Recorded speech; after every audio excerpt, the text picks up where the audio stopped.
Just to let you know, we are wildly behind goal. So we're pacing much slower than the path we set out in the beginning. So we started buying leads anywhere that you could, bought as many as we possibly could. I've spent years in the beginning of our business looking at numbers that I thought 100% were accurate and real, and turns out you get to the end of the year and the tax man says those numbers weren't correct. Somebody like me who doesn't have a whole lot of business experience, I don't have like a business degree, I don't come from a family of entrepreneurs, I didn't know how to run a business. You can do more than you think you can. You could probably run $2-3 million painting company off 170,000 people. So I would start by building the team, and it's been challenged every turn that you go in. How did you do it? I want to know. Is when you start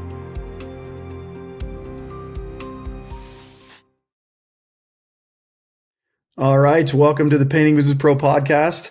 I have a very special guest with me today, Mike Sutton, founder and CEO of Kind Home Painting out of Colorado.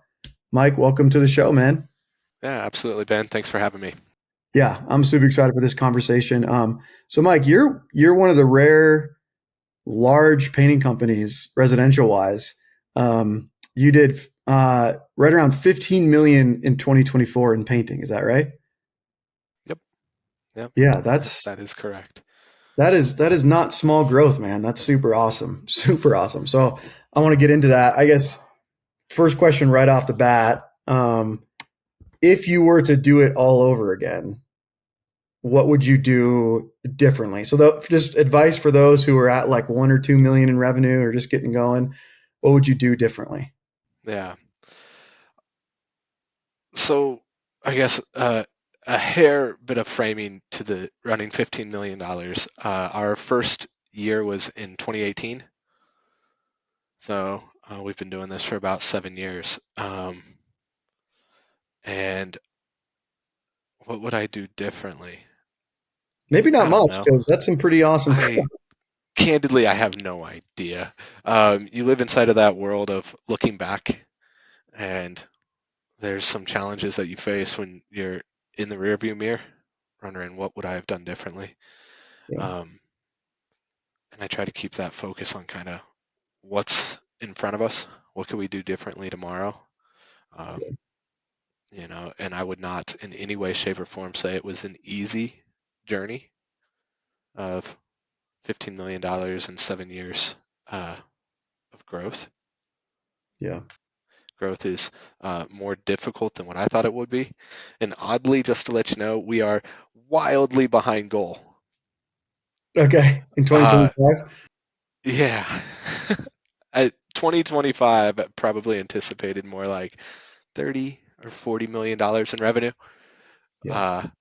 So we're pacing much slower than the path we set out in the beginning. Sure. I'll never forget the conversation I first had when I called my dad and I said, "Hey, I think I'm gonna open a painting company." And he's like, "Yeah, let's do it. You should absolutely go for this." And he calls me a day later. He goes, "I got a slogan. It should be one house at a time." And I go, "Huh?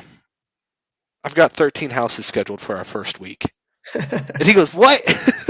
I was like, "Dad, that's not one house at a time doesn't get us to where we're going or do what we hope this is going to do."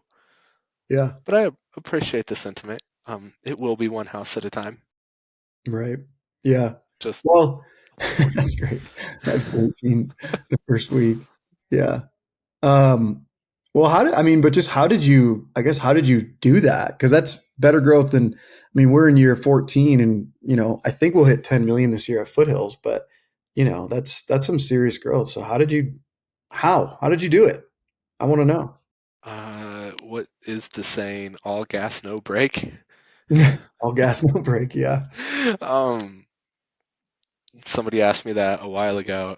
There's a book by, maybe at the end of this, if I happen to get a couple more, you can put together a whole book list of ones that I mentioned. But Chet Holmes wrote a book, The Ultimate Sales Machine, and he talks about what goes into making a good CEO, a good founder. And Chet Holmes worked for Charlie Munger, who worked for Warren Buffett.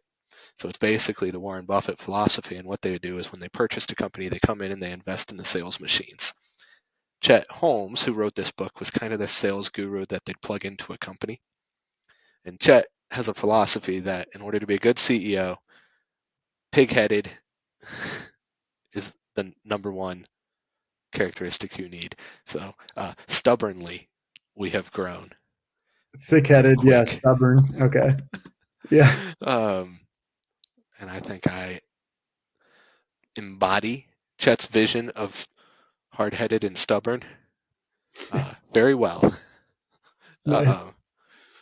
But candidly, what did we do in order to grow more tangibly? Um, hired people from day one. It was never me running the business. We had 3 or 4 estimators within the first 60 days of being in business. Got And it. then the goal became, how in the world do we keep these guys busy?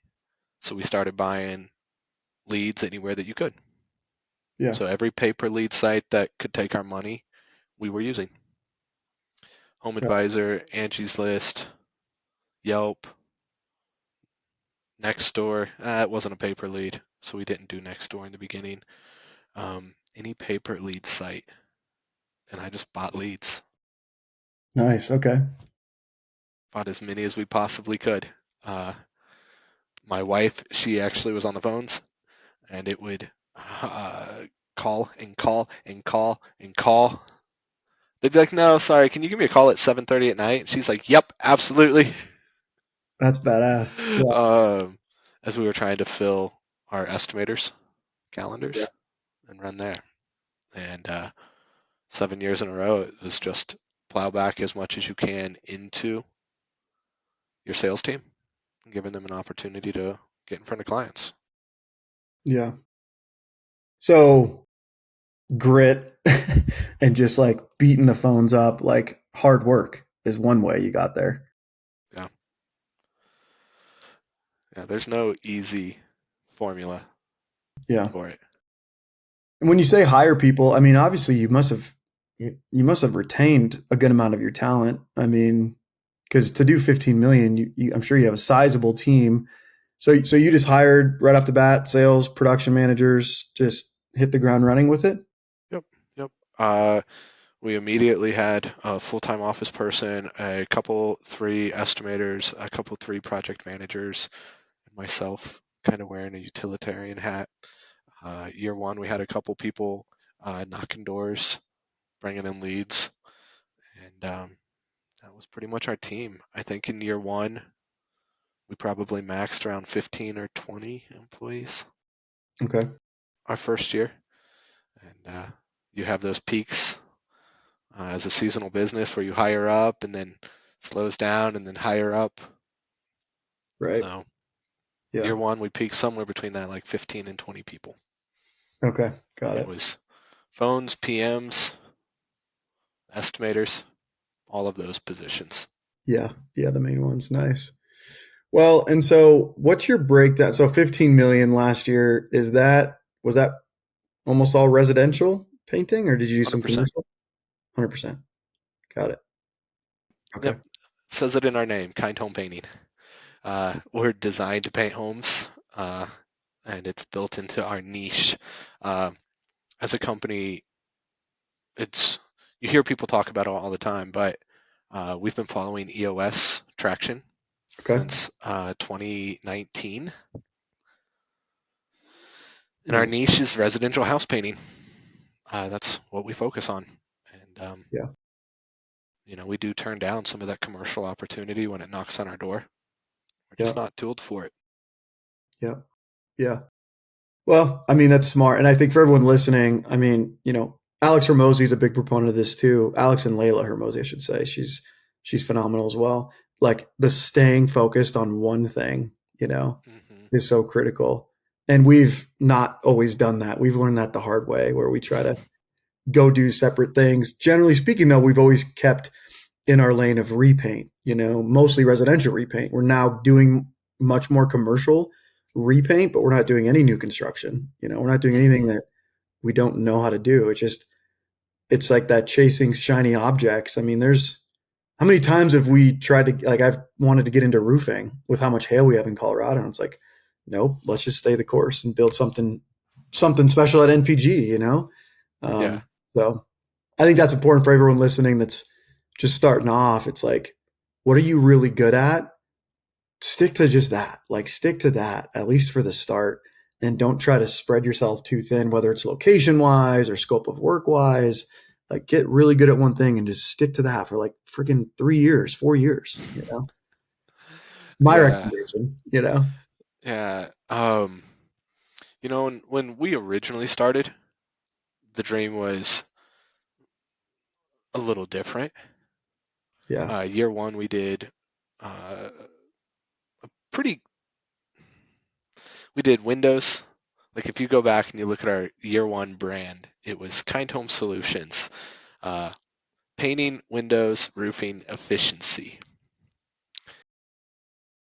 Uh, okay. Yeah. Um, so what were we trying to do? We were trying to replace the windows on your house, make sure that your home is running optimally efficient, being good for the environment, while also doing roofing, airflow, ventilation, cooling, etc. Yeah. And we wasted a ton of time working on systems and processes for services that weren't going to scale at the rate or the speed that I knew that the painting company could. Yeah. And that was a big moment where we started to drop different services and focus on, man, what is it that we truly do well? Right. It's exactly in line with the Gino Wickman philosophy of when you identify your niche, how do you stay with it? Yeah. And Hmm. that was a 2020, 2021 shedding some of those items so that we could really focus on the painting side. Yeah. That's super good. I've heard quite a bit about traction. I haven't participated in it yet. I own the book. I haven't read it, but you'd recommend Traction, the book Traction, EOS operating system. Yeah. Okay. Yeah, yeah, 1,000%. Um, for somebody like me who doesn't have a whole lot of business experience, I don't have like a business degree. I don't come from a family of entrepreneurs. Uh, just had some work ethic Yeah. and a pretty passionate, strong why behind what I wanted to do. Yeah. I needed framework. I didn't know how to run a business. I didn't know what I was supposed to be doing. I'll never forget my HR company, they were talking to me and I was like, I'm having a hard time with our accounting teams. We outsource it. We use all these third party people. And they're like, well, you should talk to this guy. So I go and I talk to this guy and he's like, so go ahead and send me over your budget and we'll take a look at it and get it cleaned up. And I looked at this guy and I go, budget? What do you mean? Look at my budget. I don't have a budget. He goes, wait, how much revenue did you do last year? I'm like, 5 million. He's like, this is a problem. Yeah. You need to hit the brakes. Uh, well, traction, that's one of the components that they would pull into it. What are the financial numbers, the scorecards, the metrics that you need to look at?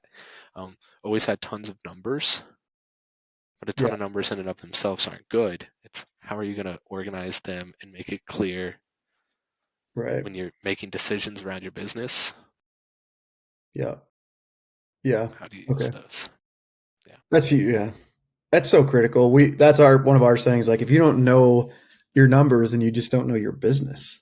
You know, I mean, you just can't know it. It's funny when we partner with someone at National Painting Group and we like just clean up, let's say, the Mm-hmm. financials, and we money actually you make money by doing that. Like, just by knowing your numbers, you like make more money because you see where you're, you know, oozing money out, or you see where you could spend more money to in marketing to make more money, for example.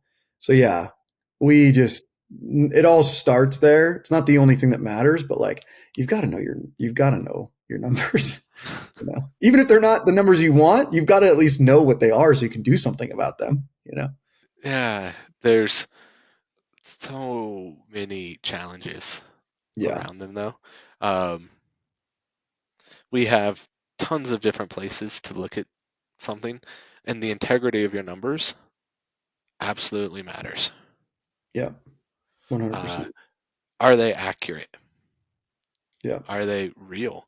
And I've spent years in the beginning of our business looking at numbers that I thought 100% were accurate and real, and turns out you get to the end of the year and the tax man says those numbers weren't correct. And you're like, wait, no, that said, Yeah. Yeah. okay. Um, Yeah. that data set of making sure that you're working on something accurately, Right. that it's being tracked in real time, that there are people committed to making sure that it's clean and organized and correct. Critical. Yeah. Critical. Yeah. For those listening, I mean, if you're doing 0 to 2 million and you're not dialing in your budget and your numbers, like stop the podcast and start getting it clear. Josh Strange. So shout out to Josh. I'm wearing his hat. He's one of our partners with Stellar Painting. When we partnered with him end of last year, 2024, he had his numbers just dialed in, and I think he did like 800,000 his first year, and his numbers were just dialed. And because they were so dialed in, we knew what to do with his business. And it's like, in 5 months, we have his first PM hired. We're in the process of hiring his sales rep. Like his business can move that much faster because we don't have to deal with the mess of like, well, wait, what even happened last year? Like what happened, So just to underline what you're saying.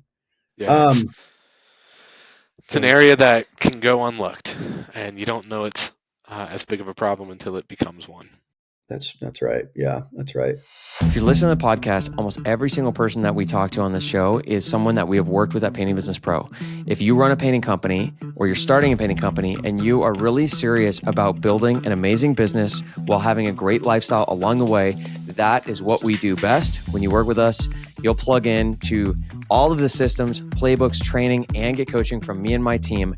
That's the training, systems, playbooks, and team that runs our currently $40 million portfolio of painting companies. It's the stuff that's working right now. We're actually doing this stuff day in and day out, and we love coaching people and helping people grow. So if you're interested in getting some help and working with us, head over to paintingbusinesspro.com and apply now, and we look forward to talking with you soon. So I want to get into the conversation that you and I had last week. Or what was that? Yeah. Last week or 2 weeks ago, just around like your overall, business philosophy. Cause like I said, you run a $15 million company. That is a good sized painting company, and just in one market, by the way, which real quick, what's your service area just for everybody? So you're in Colorado, but where all do you go in Colorado? Just the Denver Metro. Just Denver Metro, 15 million, just Denver Metro, just residential too.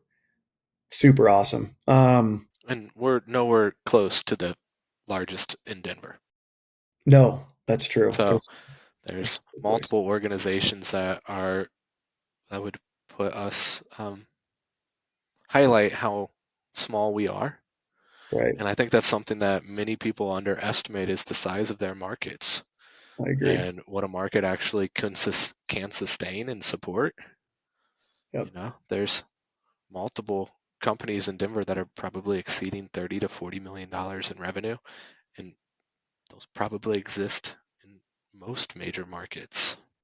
Yeah, 100%. I mean, that's what I used to be. The brain tells you that like you're saturated. Our brains tell us like scarcity and like the market's saturated. Mm-hmm. And I have people hitting us. I mean, we're really known in Fort Collins, right? 14 years. I'm like, everybody knows in Fort Collins. And like every single day I hear, my wife's an office manager for us, and I hear in there like that they found us on Google. They had never heard about us, straight in smack dab in the middle of Fort Collins. It just, you don't realize how not saturated you are in a market. Mm-hmm. Yeah, and what's the population of Fort Collins? Like 150,000 people or something? Or I thought it was 240,000. Let me look it up. Maybe 240. That sounds about right. No, you're right. 170,000. Yeah. It's not massive, but you could probably run a $2-3 million painting company off 100,000 170,000 people. Yeah. In Denver Metro, there's 3 million there, so 20x that. Yeah. And that numbers real quickly to me says somewhere between 40 and 60 million dollar potential. Yeah. Uh, but again, I think about this like, I don't know, a dummy would, uh, and not real things of economics or finance. Yeah. So, this is like a big question, but just given what you're building and it's super amazing, and what is your, business philosophy? I mean, what's your intention for being in business? Like, what are you doing all this for? That's kind of two questions, but you can pick which Yeah. answer. Yeah. Uh, so kind of that mission statement, that like theme to a business, we've had a really hard time nailing down. It's changed and evolved over time.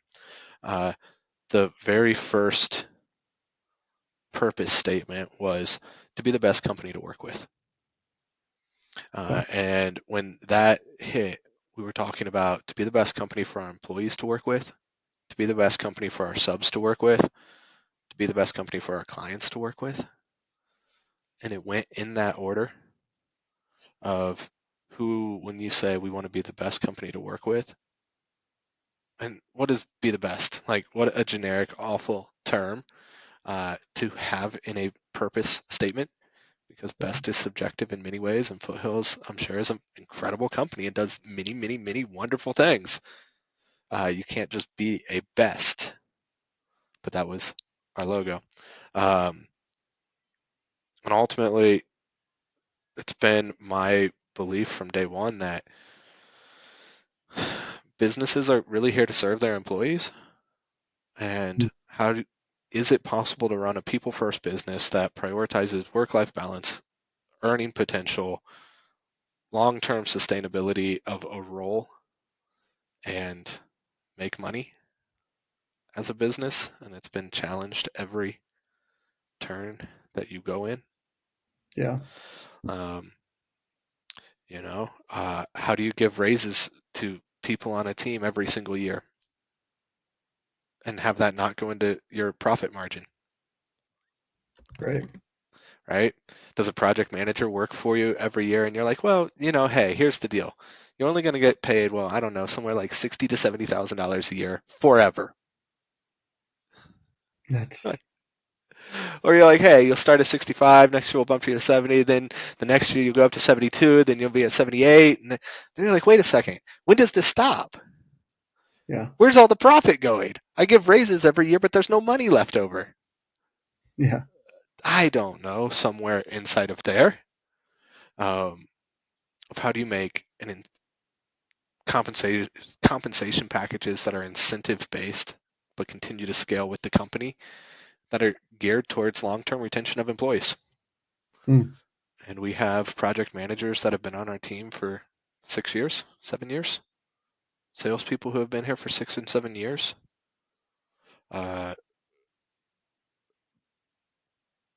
Our retention rate is very, very high for our employees. And trying to run our business that is geared around their success first and foremost. Okay.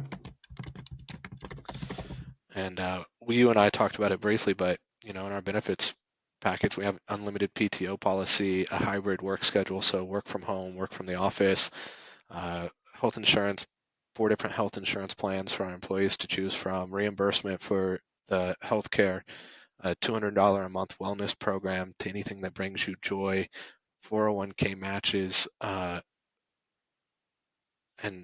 those currently sit around the 5% mark, and it's my personal goal to get those to be in that 10 to 12% 401k match for our employees, where somebody could work for a company for 25 years and retire a millionaire and make normal US American like salaries, I don't know, 80, 90, 100, Yeah. $110,000 a year and retire a millionaire. Yeah. Maybe. So somewhere inside of there, did I answer what's our Yeah. underlying Well, philosophy? I mean, I hear the human being first, for sure, from what you're saying. Has that been the case since the beginning, since 2017 or 2018? Yeah. And we've had a health insurance plan, 401k from year one. Got it. The unlimited PTO policy came in a little bit later, a couple years.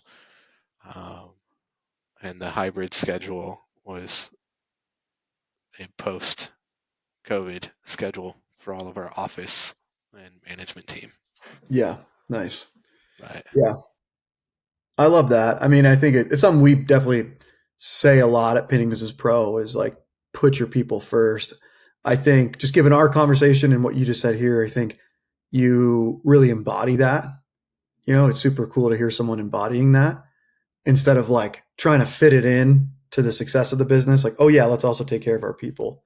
To echo everything you said, we've just seen such better performance the more we just put into our people. And, as a business owner, it takes a lot of trust, a lot of courage.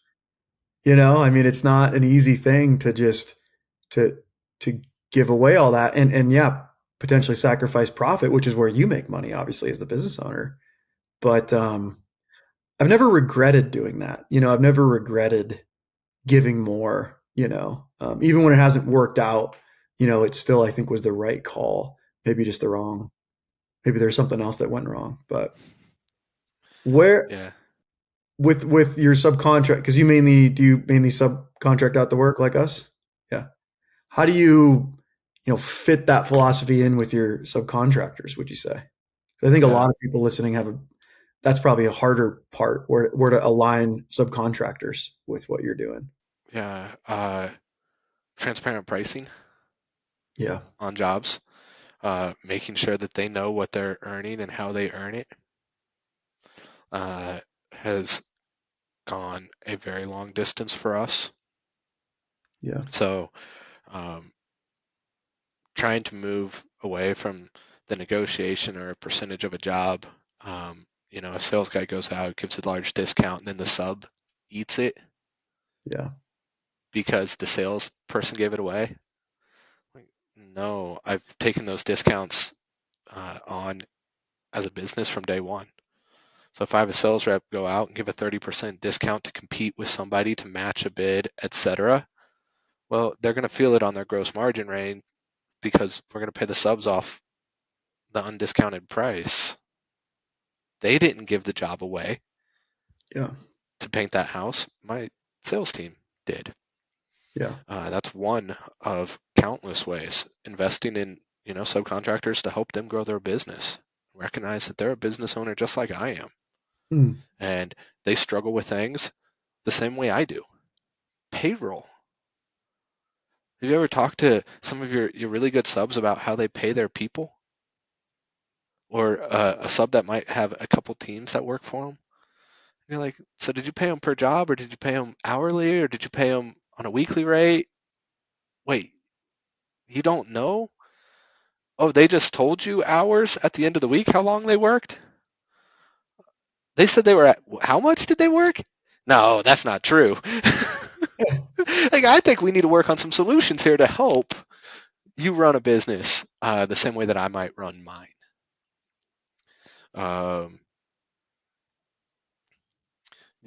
Investing back into the subcontractors.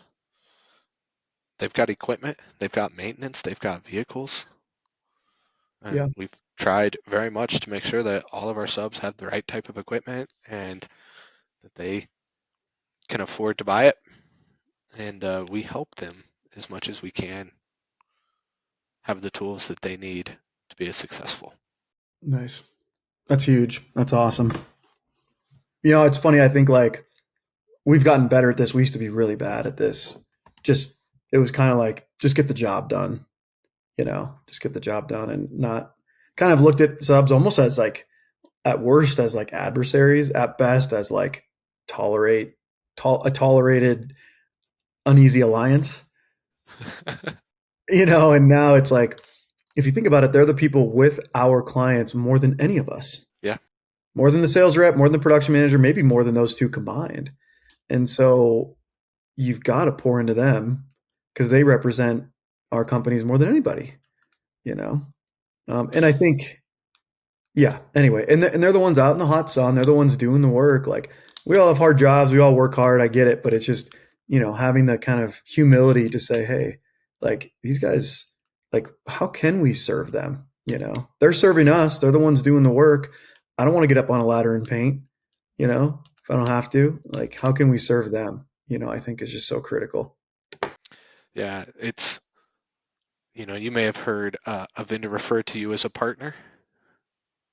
A partner. Uh-huh. Yeah. Everyone knows that's how Sherwin refers to their clients, as partners. Yeah. Extending that same degree of respect to yourselves, that we're partners in this and we're working together in a business relationship with clear expectations and clear outcome. And we're going to take care of you. Yeah. And like, crew damages are a real thing. Sorry, we'll break a solar light here or there, or a hose spigot, or a flower vase, or a roof when the sprayer blows up on the roof. Yeah. Or on the $60,000 deck that happened last week. And you're like, oh, your gun jammed. And the line popped on the deck? When they built the deck? Oh, 2 years ago? What's the material? Oh, TimberTech Deluxe decking? Okay, cool. Sounds good, guys. We're in it together. Yeah. And we'll figure out how to repair this, and I will never forget the first one that happened a few years ago. It was in 2019, 2020. It was in a newer community around here, Stapleton, and we were painting this house like fire engine red, and you see that color in Stapleton a bunch, and a gun blew up on a roof. Pop, there goes the roof. And the neighbor's house, which now has red paint over 2 sides of it and 4 windows and all the landscaping and the fence. And you're like, oh, wow. Okay. Jeez. What do? You repaint the neighbor's house for free. You get all the screens replaced and the window cleaned. You re-stain the fence. You reimburse people for the landscaping. You fix it. And that client who was next door to the gun, we painted their full interior 2 years later. So awesome. You're like, okay, but that was a fun knock. And for our subcontractors, they knew that they were there with us. And I could have said, hey, file your insurance claim. All this is happening. Or we work hand in hand to fix it, which is what we did. Nice. Dang. That's awesome. Yeah. And I hope for the listeners, like, you can at least take some of what Mike's saying here, because I think it's just a much more fun way to run business, I feel like, too, in the long run. I mean, there's stressful moments like that where you lose financially, but I think from a fulfillment and like gumption standpoint for life, I think like putting the human beings first is the way to go. I mean, I've just never, like I said, I've never regretted doing that, even if I didn't make as much money at the time.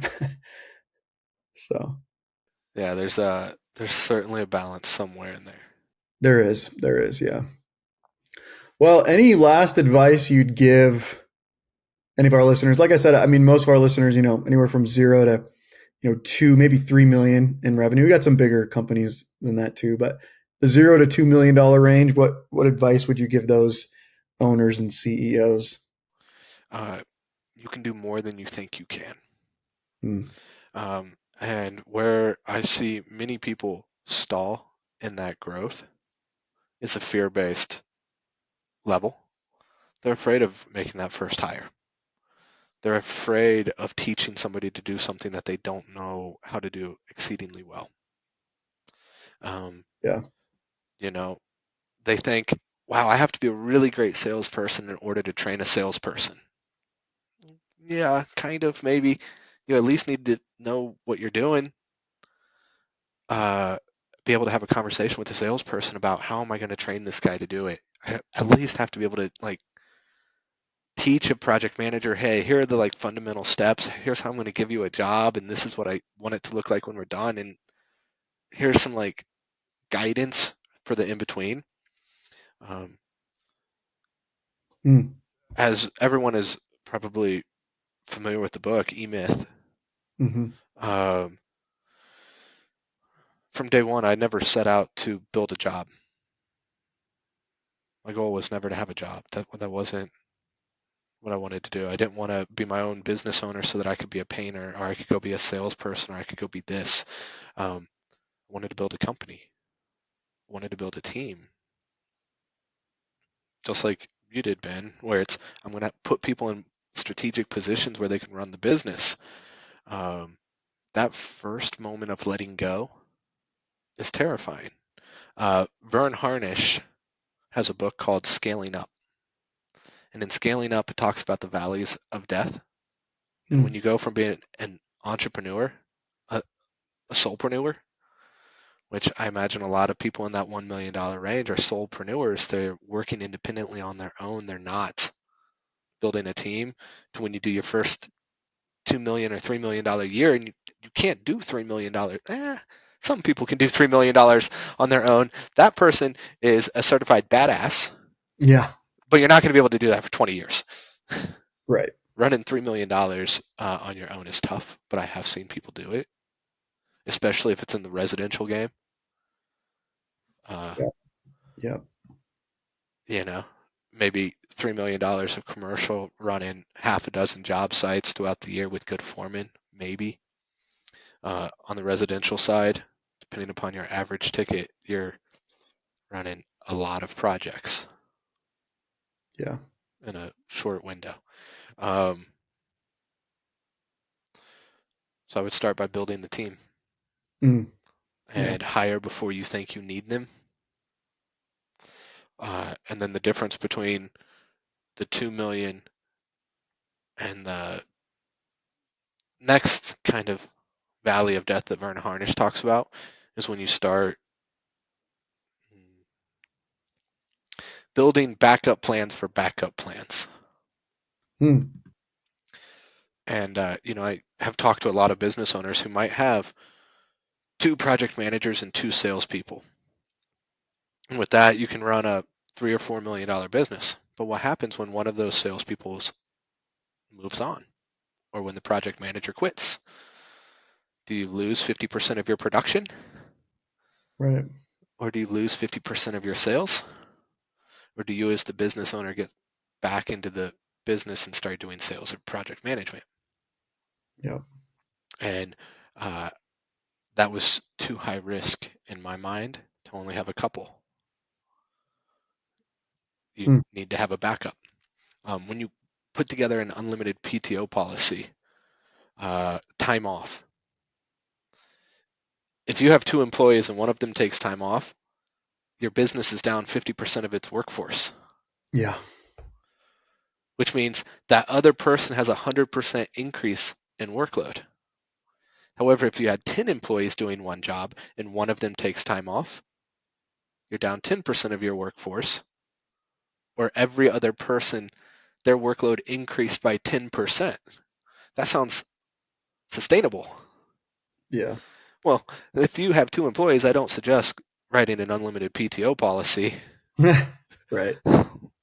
It might become difficult to manage, especially if 2 people took time off on the same day. Yeah. Yeah. And that was that idea of building a business and not building a job. Right. Nice, man. That's good. You said you can do more than you think you can. Yeah. Build the team, hire before you think you need them. Yeah. Then I love backup plans for backup plans. Yeah. Like if those 2 plans go wrong, what's the third plan? What's the fourth plan? Yeah. Nice. Backup plan for a backup plan. That's and I've had pretty much everything go wrong you could think up to this point. Yeah. That kind of like reserve And for us, it even in like our management and staffing side, rather than having a single person in charge of everything, put 2 people. That way, if something goes wrong, you can diversify. It's diversification of leadership. I like it. I like that. Well, next time we got to do this. We got to do a part 2. I want to dive more into that and how you manage that many people and manage the payroll and like all that side of it, Yeah. because I like the philosophy. I want to know more about it. But Mike, this was sweet, man. Thanks for being on. Appreciate you, especially being in Colorado. We're friendly competitors. It's always fun to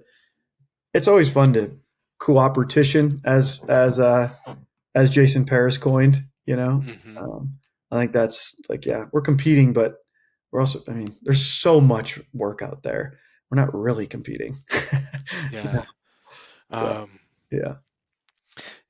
And something alternatively that I have seen like rocket fuel for some people, investing in themselves. Yeah. Mm. It's something, that I've heard many of the leaders inside of the painting industry, people like a Jason Paris or an Eric Barstow or numerous others, Yeah.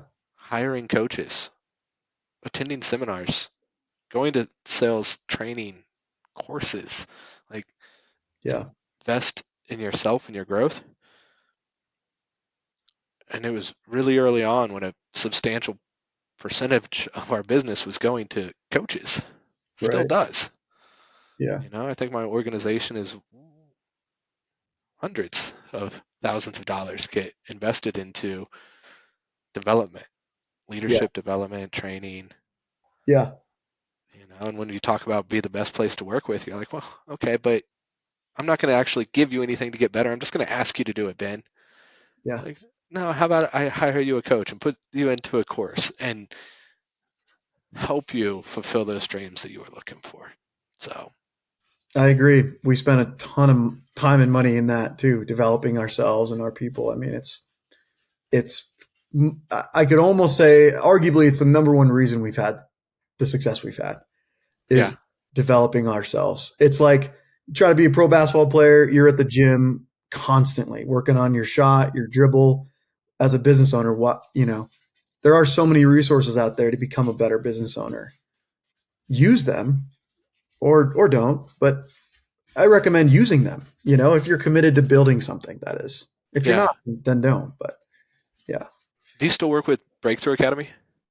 No, not as much as we used to. Definitely shout out to them though. I think they're great guys. I know Danny Kerr well. I think they do good work. But we haven't worked with them for a few years. You work with them? Mm-mm, I have not. But when in the Foothills journey did they enter? That's a good question, man. A long time ago. Probably 5 or 6 years in. So I think it must have been, it was probably, yeah, like 2016, 2017, I'd say.